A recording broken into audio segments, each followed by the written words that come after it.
بسم الله الرحمن الرحيم سود ولا صاحبيال waxaan ku suganahay maanta buurta Sheekh waxaan noo safar u nahay magaalada Hargeysa ee caasimadda gobolka Murudijeex safarka waxa igu wehelinaya saxafiyiinta gobolka Saraar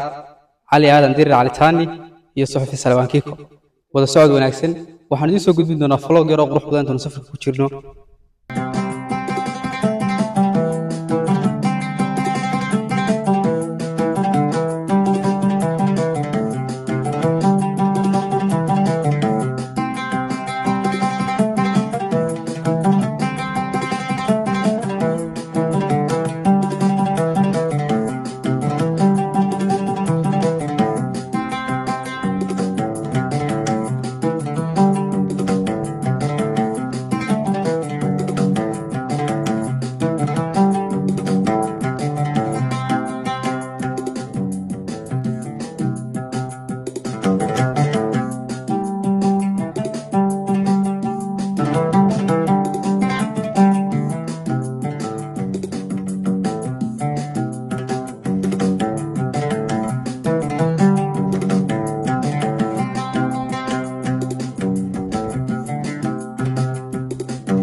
hadda waxaan ku suganahay magaalada Berbera waxaan noo soo dalxiis tagnay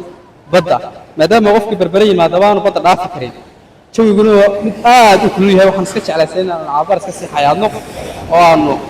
balsiida baarano waarayta waxa dhacaya kabaha ilaa dhanka wuxuu waagoyeen